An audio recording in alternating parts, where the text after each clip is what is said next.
your space where everyone can learn and earn. And today, tuturuan ko kayo kung paano gumawa ng bookmark. Pero hindi lang basta-basta bookmark dahil this is a magnetic bookmark. Alam nyo ba, sobrang dali lang gawin ito. And if you are selling, kunyari mga planners or notebooks or journals, pwede mo tong i-partner. So, sobrang dali lang niyang gawin. Again, simple lang din yung mga tools na kailangan mo.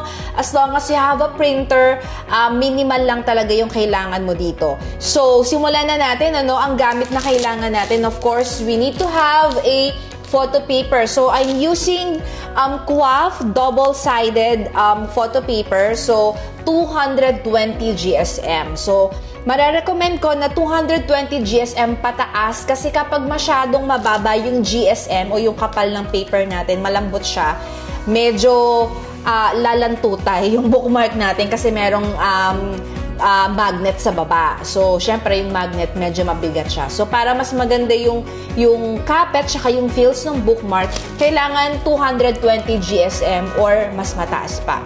Okay? So, another is, we need to have a cold laminating film as usual. Lagi ko itong sinasabi. If you want na hindi tumagal yung print mo, hindi siya mag-fade agad-agad, so mas okay if gagamitan mo siya ng cold laminating film o yung tinatawag nating phototop. So, marami tong klase. May glossy, may 3D, may leather, may holographic, and also, today ang gagamitin natin is yung glittery. So, meron siyang konting kinang-kinang effect. Ayan, okay? And of course, kailangan natin ng paper trimmer. So, pwede na kung wala kang paper trimmer, pwede kang gumamit ng ruler saka ng cutter, or pwede ka rin gumamit ng gunting. Okay? So, kailangan din natin ng scraper, or kung wala kang scraper, pwede kang gumamit ng metal ruler, or lumang credit card, or Alin Puring card, or SM Advantage card, o basta yung mga card na medyo matigas na pwede mong gamitin pang-apply ng laminating film. And of course, wag natin kakalimutan, of course, kailangan natin ng magnetic sheet. Okay? So, sa magnetic sheet, meron na bibili yung may kasama na siyang adhesive. Anong ibig sabihin nito? Meron na siyang kasamang dikit. Pero kung medyo nagtitipid ka, pwede rin naman yung magnetic sheet lang talaga, yung wala pang dikit. Okay, so pwede yon. Tapos, lalagyan mo na lang siya ng double adhesive tape. Okay, so but for this project, we're using a magnetic sheet na meron ng kasamang adhesive. Okay, so ilalapag ko lahat sa baba, sa description box, lahat ng tools and lahat ng supplies na kailangan mo for this project. And of course, magbibigay din tayo ng freebie, no, na template na pwede mong pagpraktisan at pwede mo ring ibenta. So, simulan na natin ang paggawa ng magnetic bookmark. So, here's our design na ginawa natin sa Canva. So, bibigyan ko rin kayo ng free template of that. So, we'll be using a photo paper 220 GSM para i-print ang ating magnetic bookmark. So, pasok natin dito. Then, let's print.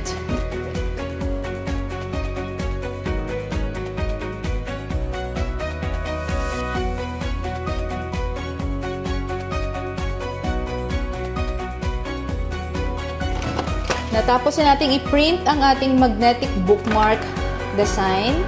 So, ngayon naman ay ilalagay na natin ang ating cold laminating film o yung tinatawag nating phototop. So, we will be using this QAF cold laminating film. Ipipil mo lang yung kanyang backing.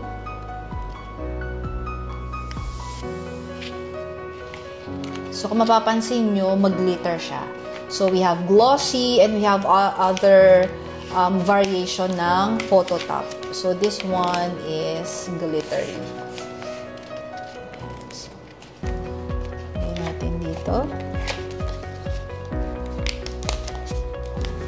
Zoom natin ng konti para mas makita nyo.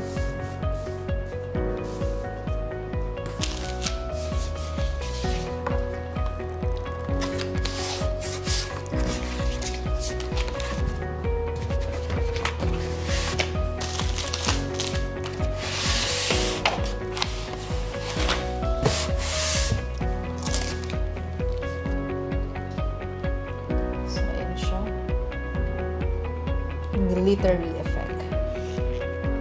So, pwede rin natin siya lagyan sa likod para mas matibay.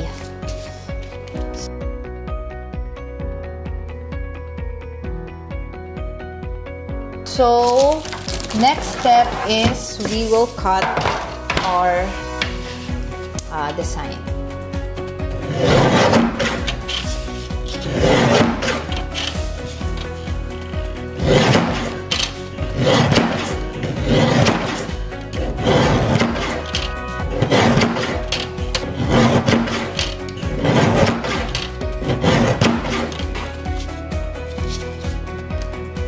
So, here's our design. Ngayon ay lalagyan muna ika-cut muna natin yung corners using corner cutter, and then saka natin lalagyan ng magnetic sheet. So gagamit tayo ng corner cutter for this. May mga sizes yan. So I want ito, para siyang small, medium, large. Ito yung pinaka-rounded na corner. So we'll use that. So papasok mo lang siya dyan, and punch. Ganyan yung itsura niya.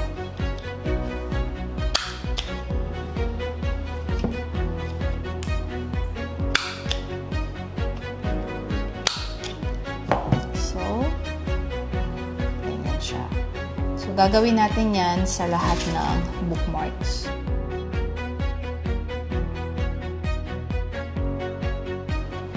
So, ngayon, tutupiin na natin ang ating bookmark using a bone folder. So, ginagawa natin to para mas maganda at tuping-tupi talaga. Ayan. Ang ganda ng glittery effect ng photo tab. So, gagawin natin siya sa lahat ng bookmarks.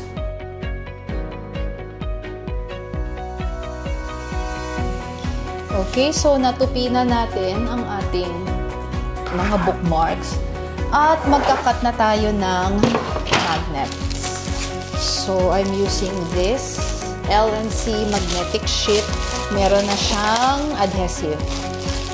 So, kuha lang tayo ng isa. Hindi natin maubos yan. So, mag-cut lang tayo ng portion na gagamitin natin. Na yun. So, isang strip lang yan. Cut natin siya.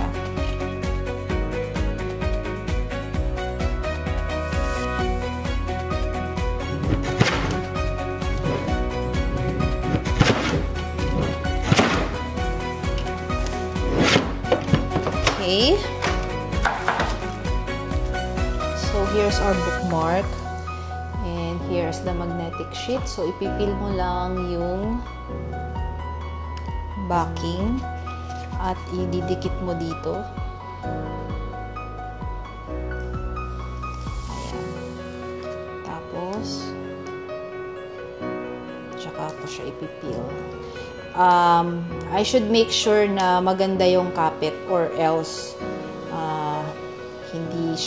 hindi maganda yung pagkakadikit niya. So, pag napwesto ko na at saka ko lang siya i-close.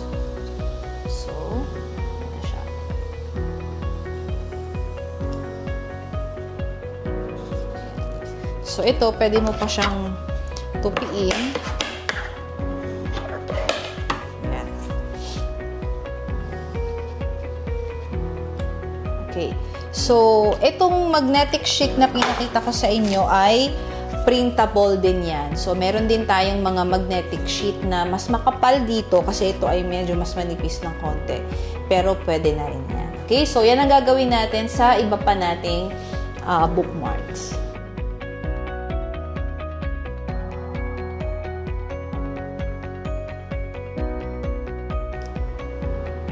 So, here's our magnetic bookmark.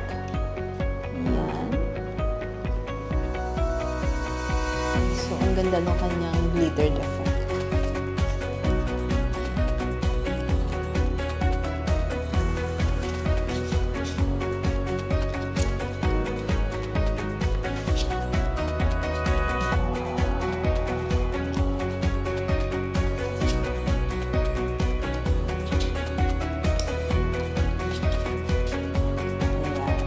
So, perfect tong i-partner sa mga journals, mga planners.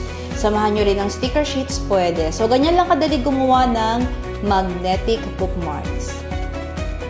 So, you can get the free templates of this magnetic bookmarks dito sa baba ng description box. Ilalagay ko yung link kung saan nyo siya pwedeng ma-download. So, pwede mo tong ibenta both in printed and in digital format. So, kung sa mga freebies na to, tuwang-tuwa na kayo, I'm telling you, there's so many ready-made digital products and also mga raw illustrations that I'm giving away inside our DIY Premium community. At hindi lang yun, hindi lang mga digital products ang makukuha mo inside. Even mga business trainings and mga premium crafting tutorials. Kung dito sa YouTube, ang dami yun ang nakukuhang mga ideas and mga step-by-step tutorial, mas lalo inside the community. So, hindi ka talaga lugi sa membership fee mo dahil hindi lang yun ang makukuha mo. Also, mga business toolkits, mga business trainings about marketing, about building your brand, about sales funnel. No? So, we have everything inside the community. So, it's tailored fit for you. If just in case na nagdududa ka sa sinasabi ko, baka iniisip mo binubudol lang kita or what, so mag-visit kayo sa Bibong Pinay page and you will see there sa ratings yung feedback ng aming mga community members. So, I'm telling you, posibleng mag-start na kumikita ang kabuhayan from scratch. Even if wala kang kapital, wala kang pera to start, because marami akong techniques and strategies na tinuturo inside the community para makapagsimula ka from zero. So, if you're interested, I'm inviting you inside our DIY Premium community, and just in case na you want an e-commerce shop, we are also selling Done For You e-commerce website wherein you can sell yung iyong mga printed and digital products. So, to know more about that offer, so i-check mo lang ang description box. So, I'll see you again mga Bibong Pinay para sa ating susunod na crafting tutorial here in our space where everyone can learn and earn. Bye mga Bibong Pinay!